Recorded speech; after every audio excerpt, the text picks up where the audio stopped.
Welcome back, everybody. Today is July 30th, and we are here for today's reading from the Day by Day Kids Bible, written by Karen Henley.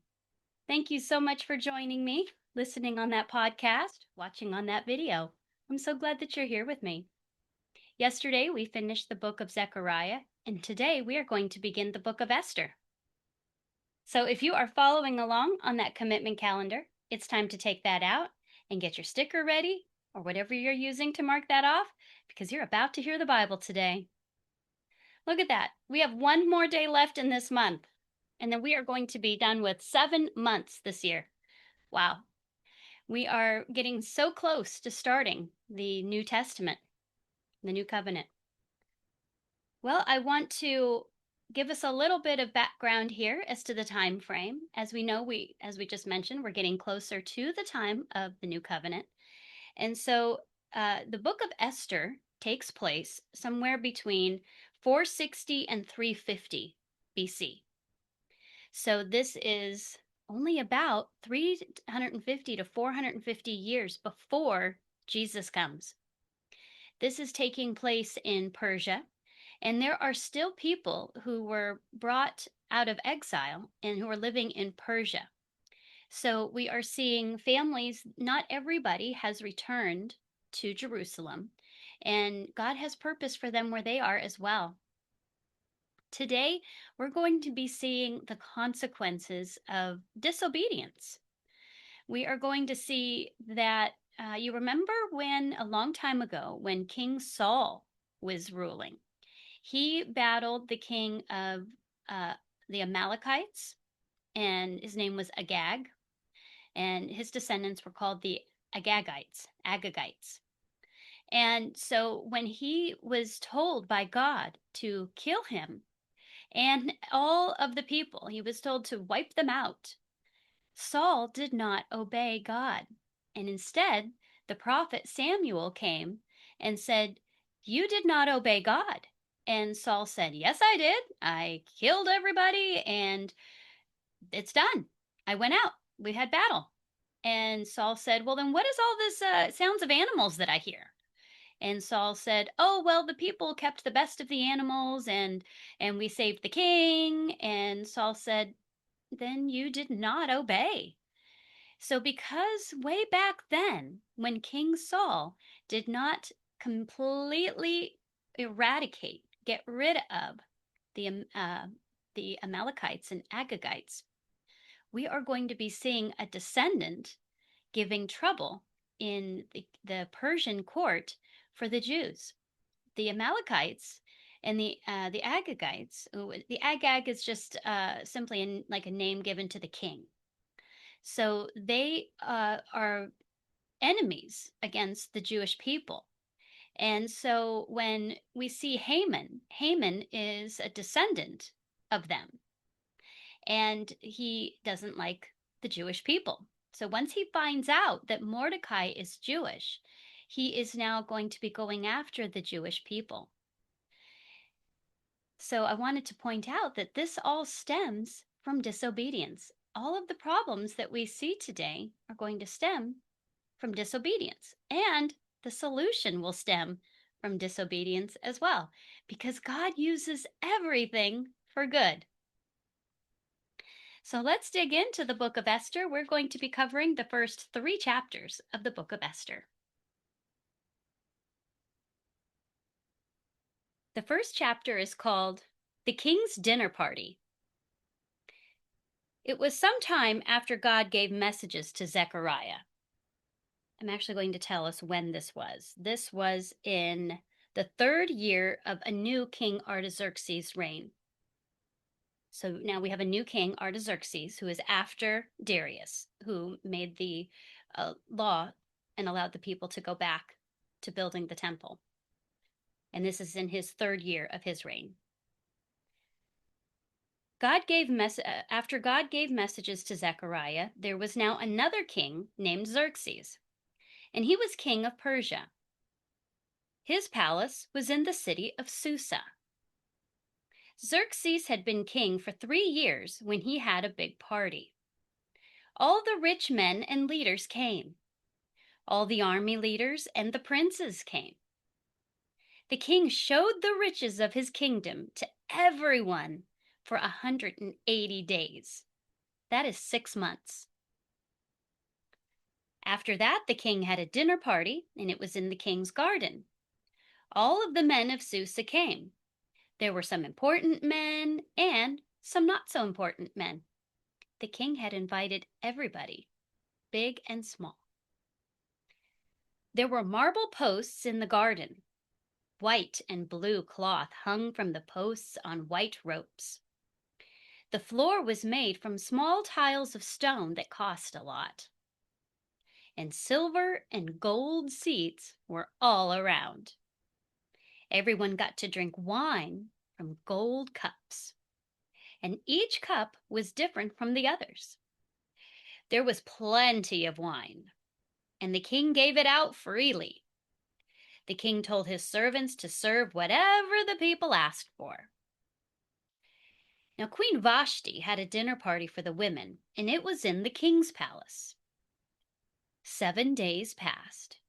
The king was feeling good from drinking so much wine, so he asked his servants to bring the queen in. He said that she should wear her queen's crown, and that way everyone could see how beautiful she was. She was very pretty. So the servants went to get the queen, but she would not come. And that made the king very angry. He called his wise men. He asked them what to do. "What does the law say?" asked the king. "The queen has not obeyed my command." So one of the wise men said, "She has done wrong. This is bad for you and all your people. All the women will hear about this, and then they won't obey their husbands. And they will say, 'The queen didn't have to obey the king.' And so they won't obey their husbands. And there will be fussing and fighting. Make a law," said the wise man, "and say that the queen can never come to see you again. Then choose a new queen, and the new queen should be better than the old queen. And that way all the women will hear about this, and then they will obey their husbands." The king liked what the wise man told him, so he did it. He said every man should rule his own house.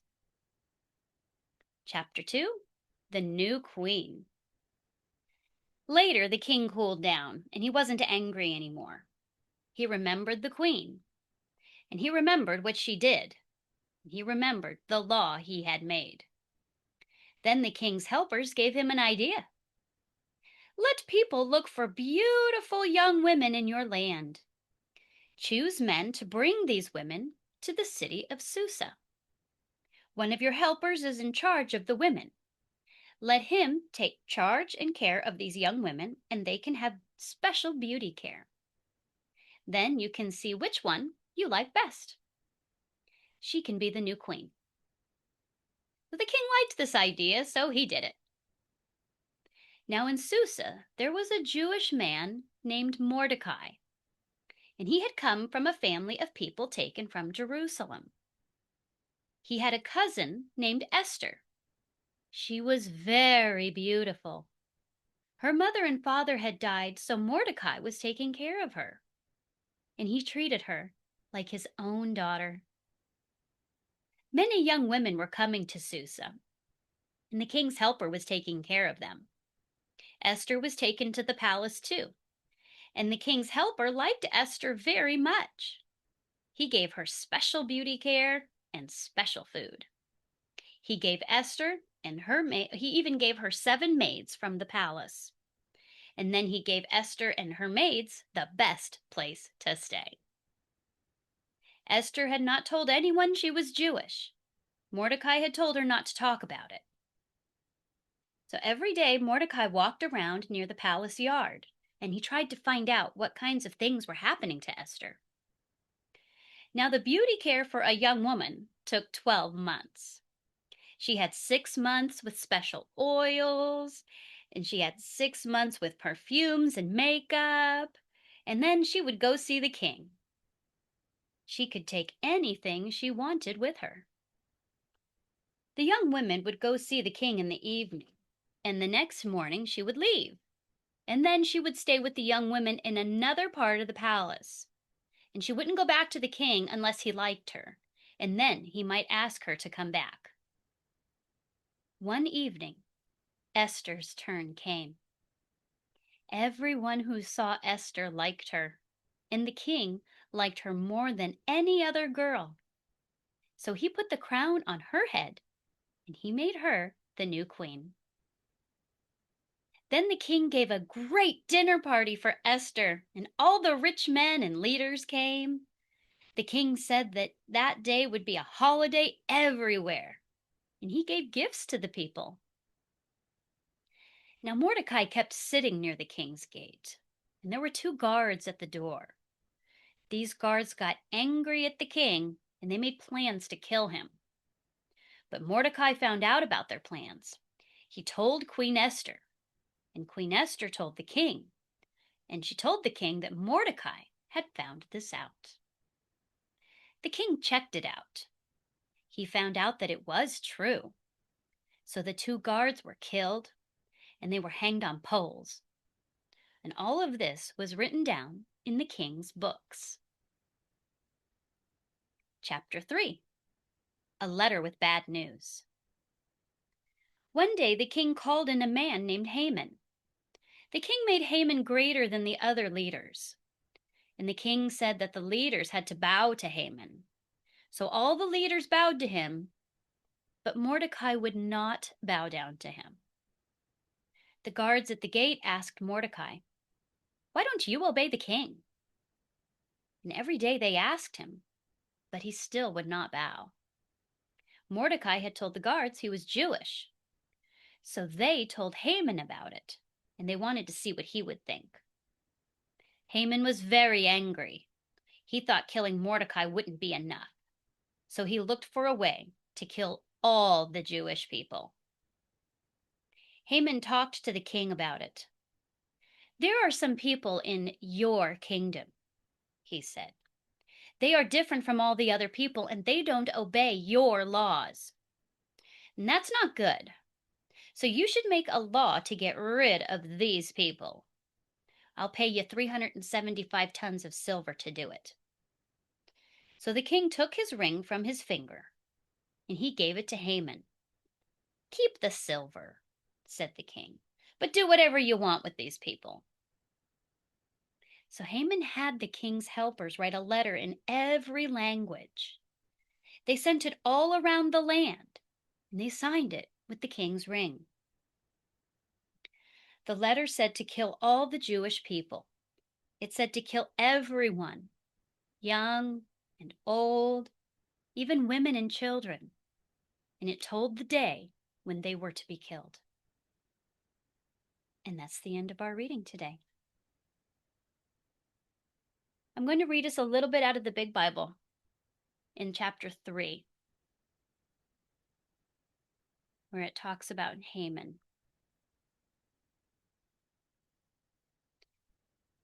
It says, "When Haman saw that Mordecai was not bowing down or paying him honor, Haman was filled with rage.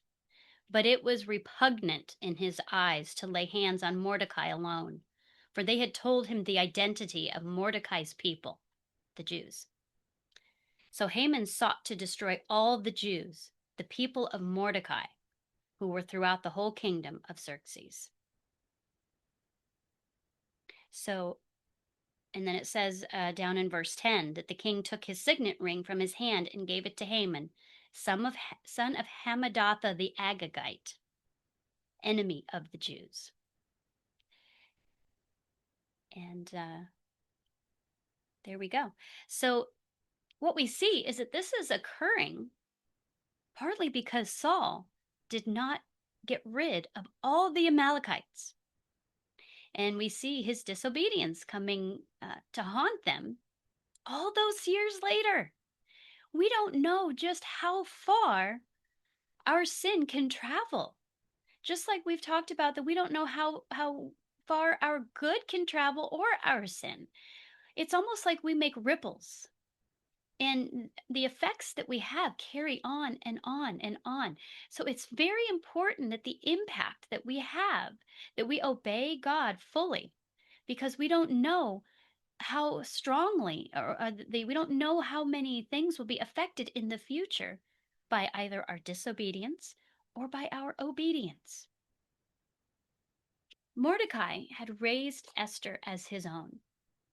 And he had, and we read in the Big Bible that Esther obeyed Mordecai and she did everything she was told. So we see the contrast of disobedience and obedience. We see Mordecai disobeying and not bowing down to Haman. So, why was this important? It looks like he's just disobeying. When they are told to bow down, they are being told to worship. And he had given the reason that he doesn't do that is because he is Jewish. And so he is not going to bow down to anyone other than God. He's not going to worship. If he had simply been told to pay tribute, like to the king, he would have done so as he was respectful to the king.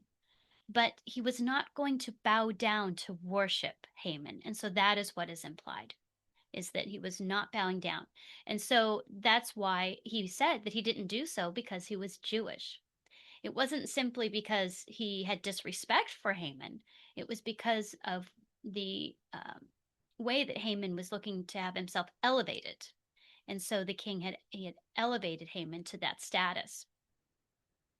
And so we are not to obey rules that are in contrast to God. We have to honor God above all people. And we are to be faithful in the same way that Shadrach, Meshach, and Abednego could not bow down to worship the king. They were honoring to him and they said, "May the king live forever." But they did not want to worship him.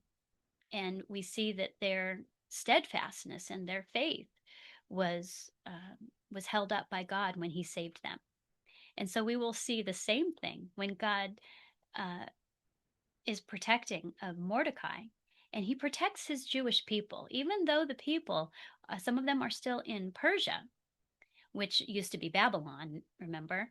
God is still looking out for his people, and he is in control of all the situation.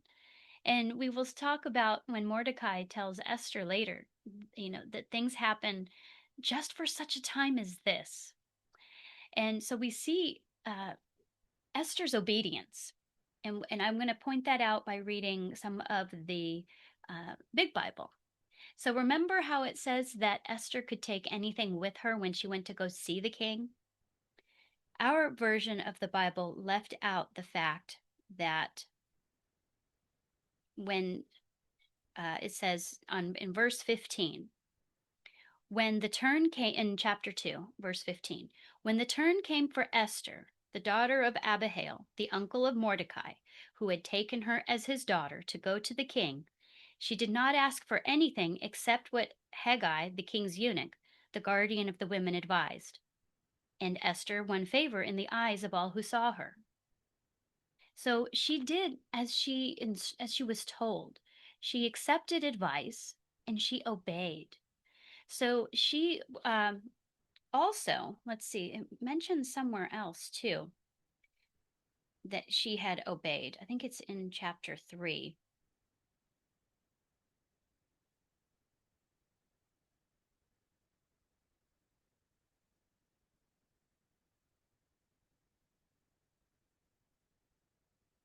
Well, I can't remember where exactly I read that. I think may have been in chapter, let's see, let's pause this.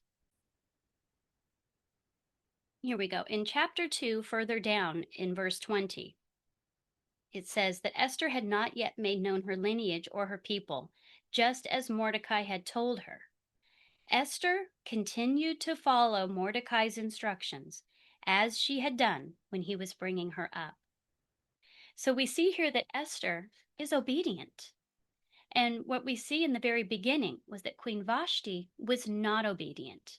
She did not obey when the king gave her command to come. He was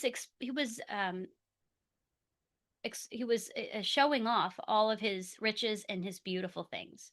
And so Queen Vashti was very, very beautiful, as we read. And so the king wanted to show her off as well. And we read that because she was so beautiful. And she failed to obey. So because of her disobedience, she's now being contrasted with Esther's obedience. Everything Esther is told to do, she does. She obeyed her uncle when she was growing up. And we will see in tomorrow's reading that she is motivated to obey the king's laws and that she will do as she is told the best that she can. So it's very important for us to remember that we need to obey God as well. That's our daily application. When when we obey those in authority, like Esther obeyed her uncle, as kids, you're meant to obey your parents, your mother and your father. And God does say that we are to obey as wives as well, that God placed our husbands over us. And so the dad is the head of the household. And in the same way, Jesus is head over the church. And in the same way, God is head over Jesus. So there is that hierarchy that we have, and we are meant to obey those who are above us. And we see that Queen Vashti did not provide a good example of obedience. And so the wise men were actually correct that her example, remember we've talked in the past about being a good example to others, that we may not lead others into sin. Her disobedience would cause other people, other women, to say, well, the queen doesn't even have to listen to the king. So if the queen doesn't have to listen to the king, other people would not want to listen to the king either. And it would extend beyond just in a household manner of obedience. It needs to show that from the top all the way down to the bottom, that those who are above us, we are expected to obey insofar as it does not contradict God's laws and God's rules for us. So she was not providing a good example of being a queen. She was not taking her position of leadership seriously. So we don't know when others may be watching, and she didn't give any thought to her behavior. And we need to be sure that we are mindful of the fact that we can see that even down hundreds of years later, in this case, consequences for disobedience were long lasting. And so, in the same way, God can bless our obedience, in the same way that He blessed Esther's obedience, as we will see. So, that is our daily application today, to be mindful of God and to be obedient to whom we are meant to be obedient to. Jesus put it to give to Caesar what is Caesar's and give to God what is God's. We are meant to obey the laws that we are supposed to obey. And in so doing, we show respect. And that's very important for us to do, even if we don't want to. I know I don't always feel like obeying, whether it's a posted speed limit or whatever it happens to be. We are all guilty of disobedience, but we don't know how our disobedience can cause long-term effect. And so we want to be mindful of causing good down the line rather than evil or bad consequences. So thank you for joining me today. I hope that you feel that God has lit your light, and I would ask that you please click that light button at the end. You know the one. It looks like a heart, it looks like a thumbs up, but it's really a light. And together we are shining our light for Jesus. Jesus says nobody puts a light under a bowl, covers it up so nobody can see it, but He puts it up high so it can show for light. So I want to encourage you to show that light, and let's point people to reading God's Word, and let's spread the word about reading God's Word. I hope you have a fantastic rest of your day today on July 30th, and I'll be here for everyone again tomorrow as we continue in the Book of Esther.